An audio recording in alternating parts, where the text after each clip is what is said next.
दोस्तों नमस्कार, मैं मनोज कुमार शर्मा एक बार फिर आपके बीच में लेकर के अर्नब गोस्वामी की उन्हीं चैटों का खुलासा। नमस्कार, सलाम और दोस्तों जय हिंद। लेकिन दोस्तों अब अर्नब गोस्वामी की जो चैट जैसे जैसे सामने आती जा रही हैं उस तरह से खुलासे बढ़ते चले जा रहे हैं। लग रहा है कि पूरी सरकार को अपने हाथों में अपनी उंगलियों के इशारे पर नचाता था अर्नब गोस्वामी।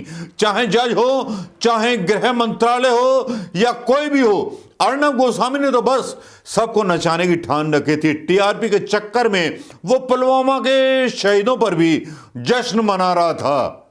बहुत सारे यूट्यूब वीडियो आपने देख लिए होंगे दोस्तों, लेकिन उसके बाद क्या बचता है? उसके बाद भी बहुत कुछ बचता है। जो बचा है वही तो मैं सामने लेके आया हूं आपके सामने, और आपके सामने लेके आने का मतलब और मनसब मेरा यह है कि कम से कम ऐसे पत्रकारों के खिलाफ कार्रवाई होनी चाहिए। उद्धव ठाकरे क्या कार्रवाई करेंगे इनके खिलाफ? क्या शिवसेना इनके खिलाफ देशद्रोह का मुकदमा दर्ज करेगी? जो धाराएं बन चुकी हैं इनके ऊपर, एक छिछोरे पत्रकार से दोस्ती, प्रधानमंत्री मोदी जी के कैबिनेट मंत्री की और सारे मंत्रियों की बाकी में छिछोरा साबित कर देती है पूरी सरकार को। सरकार ही छिछोरी है जिसको सत्ता से मतलब है। अब यहां होता क्या है? यहां कंगना रनावत के ऊपर भी खुलासे होते हैं। यहां अरुण जेटली को बोला जाता है यार जल्दी मर जाए, इसने तो अर्थव्यवस्था बेकार कर दी। बाहर हम कुछ भी बताएं, अर्नब गोस्वामी बोलता है कि हम बाहर कुछ भी बताएं, इसने अर्थव्यवस्था बेकार कर दी। कंगना रनावत पर क्या शर्मनाक खुलासा किया। अगर किसी और पत्रकार ने या किसी ने ट्वीट कर दिया होता कंगना के खिलाफ ये बात, तो कंगना टीम पूरी तरह से हमलावर हो चुकी होती, केस ठोक चुकी होती। लेकिन अर्नब पर तो केस कंगना रनावत ने नहीं किए। चलिए तीसरा पॉइंट जो महत्वपूर्ण है, देश की सुरक्षा से जुड़ा हुआ, जिसमें जब देश की सुरक्षा से जुड़ा हुआ कोई मामला होता है और यदि कोई नागरिक ऐसा कर देता तो उसको जेल भेज दिया जाता है। लेकिन अर्नब गोस्वामी पुलवामा के शहीदों के ऊपर जश्न की बात करता है। वो आप यूट्यूब पर देख चुके होंगे, बताने की जरूरत नहीं है।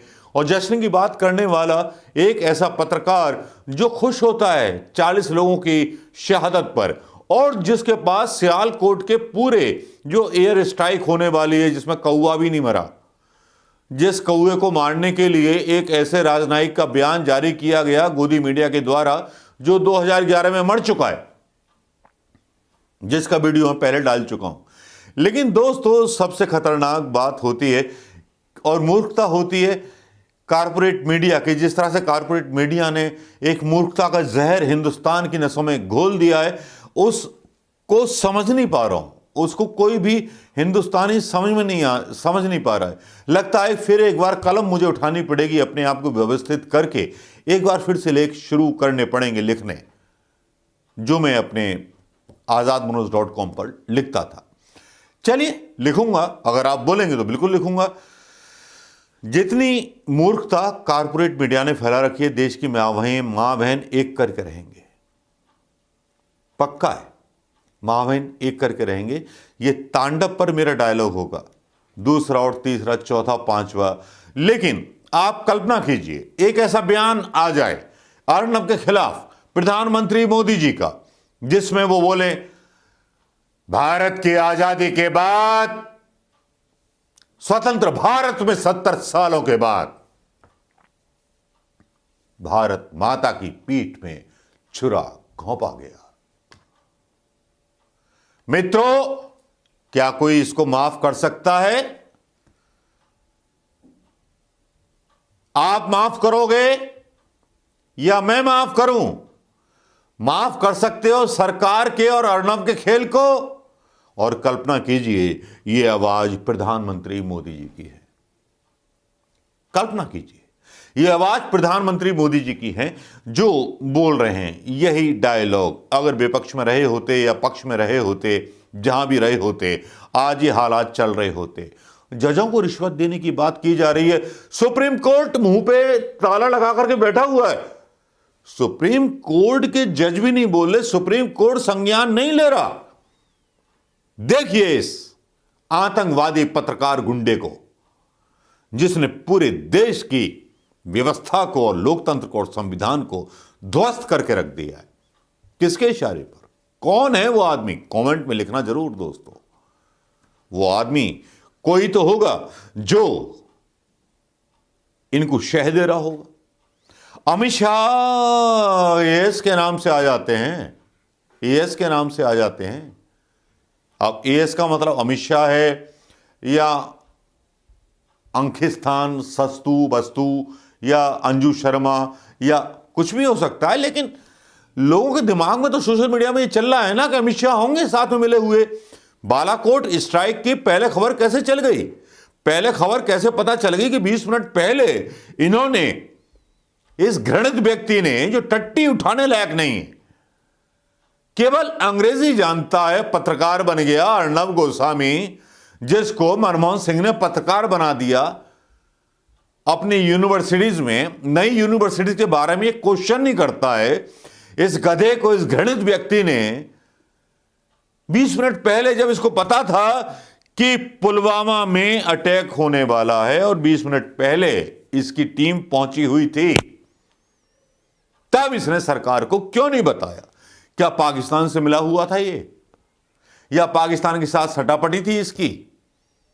प्रधानमंत्री मोदी से मेरा हाथ जोड़ करके निवेदन है कि इस आईएएस के एजेंट की जांच कराइए। जब सारे मुसलमान युवकों की जांच हो सकती है आईएएस एजेंटों के नाम पर, तो अर्नब गोस्वामी की क्यों नहीं हो सकती? आपके तो ध्रुव पता नहीं कितने लोग पकड़ गए। उनकी तो सेटिंग आईएएस के साथ रही है, पाकिस्तान के साथ। तो पाकिस्तान से लिंक मिला होगा कि बहुत बड़ा होने वाला है, ये होने वाला है, मतलब दोनों तरफों का क्रॉस एजेंट है क्या अर्नब गोस्वामी? लेकिन दोस्तों, सबसे ज्यादा हंसी जब आती है जब संबित पात्रा का नाम आ जाता है, एसपी, जिसको बोलता है कि ये मूर्ख आदमी है, ये बेवकूफ आदमी है, पता नहीं भारतीय जनता पार्टी क्यों झेल रही है इसको बोलना नहीं आता, इसको कुछ करना नहीं आता, ये संबित पात्रा आदमी नाम है क्या? लेकिन उस ट्वीट में एसपी करके बोला जाता है, एसपी। तब उसका मतलब कैसे निकाल सकते हैं कि एसपी संबित पात्रा ही होगा या क्या होगा? लेकिन चलिए, एसपी जो भी हो, आपको जो मतलब पता चले बताइएगा। जिसको अर्नब गोस्वामी ने बड़ा बेइज्जत किया है अपने ट्वीट में, नहीं उस व्हाट्सएप की मतलब बातचीत में। पार्थो दास जो हैं वो भर्ती हो गए अस्पताल में, हार्ट अटैक हो सकता है, जज लोया लोया बन सकता है कभी भी उनका। और अर्नब गोस्वामी पर भी नजर है, ये भी निकलेंगे पतली गली से अब, क्योंकि गुनाह करने के बाद मोदी और शाह कोई भी सबूत पीछे नहीं छोड़ते। तो अर्नब गोस्वामी तैयार हो जाओ देश के लिए शहादत देने के लिए, मोदी सरकार के लिए शहादत देने के लिए तैयार हो जाओ अर्नब गोस्वामी। गलत लोगों का साथ दोगे, लोकतंत्र के खिलाफ चलोगे, तो बस इसके बदले आपको गलत लोगों के साथ सिर्फ एक ही चीज मिलेगी, वो है मौत। सारे सबूत मिटा दिए जाएंगे, सारे गवाह खत्म कर दिए जाएंगे, और अब आप हो न्यूज चैनलों का गला कैसे घुटना है वो सब आता है हमारी सरकार को। लेकिन अर्नब गोस्वामी के इस खुलासे से ये तो पता चला कि शायद अर्नब गोस्वामी के पास बहुत गहरे काले राज हैं इस सरकार के। अगर खुल जाएंगे तो सरकार की बदनामी और भी ज़्यादा हो जाएगी। व्हाट्सएप के अलावा पता नहीं कितनी कॉल्स डिटेल होंगी जो अभी आनी बाकी हैं, जो आ जाएंगी तो फिर क्या होगा? उद्धव ठाकरे इस पर क्या कार्रवाई करेंगे? देशद्रोह का मुकदमा लगेगा कि नहीं लगेगा? क्योंकि मिलिट्री ऑपरेशंस के सारे जो हैं चीज़ें जो हैं आउट की गई हैं, बालाकोट की स्ट्राइक की चीज़ें आउट की गई हैं, और 20 मिनट पहले इनके पत्रकार वहाँ पहुँच जाना टिकट लेकर के। इसका मतलब 2-3 घंटे पहले पता था कि मतलब पुलवामा में शहादत होने वाली है। अगर शहादत होने वाली थी तो अर्नब गोस्वामी ने गृह मंत्रालय से संपर्क क्यों नहीं किया?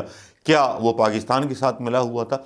सवाल बहुत उठाते हैं। और संबित पात्रा तो लिपट गए, संबित पात्रा को तो बेवकूफ़ बोल दिया। तो चलिए दोस्तों, अब संबित पात्रा बेवकूफ़ हैं तो बेवकूफ़ हैं, जब कह नहीं सकते, एसपी के नाम से बोला गया है, तो अब देखते हैं क्या होता है, सोशल मीडिया तो यही समझ रहा है कि एसपी का मतलब संबित पात्रा, और वो साथ में बोलते हैं कि प्रवक्ता है वो, उसको पता नहीं क्यों भारतीय जनता पार्टी झेल रही है। चलिए दोस्तों, अर्णव के खुलासे जिसमें कंगना रनावत भी आ जाती हैं, अरुण जेटली भी आ जाते हैं, यशवर्धन सिंह भी आ जाते हैं, पीएमओ भी आ जाते हैं, सारे लोग आ जाते हैं। क्या कोई ऐसा पत्रकार किसी कांग्रेस के प्रधानमंत्री के साथ मिली जुली भगत में आपको नजर आया आज तक? दोस्तों शायद नजर नहीं आया होगा। चलिए दोस्तों, ये नया हिंदुस्तान है, इस नए हिंदुस्तान को नमस्कार करें और भारत माता की जय बोले और नई शुरुआत करें और प्रधानमंत्री मोदी जी से अपील करें कि ऐसे छिछोरे काम छिछोरे पत्रकारों के साथ मिलकर के ना किया करें। आप नहीं कर रहे और आपके मंत्री वगैरह या कुछ कर रहे हैं, एएस कर रहे हैं या पीएस कर रहे हैं, तो उनको रोकें। आपकी छवि खराब हो रही है, छवि बहुत अच्छी बनी हुई है आपकी कोरोना को लेकर के। तो प्रधानमंत्री मोदी जी कड़ी कार्रवाई करें अर्णव के खिलाफ। नमस्कार, जय हिंद दोस्तों।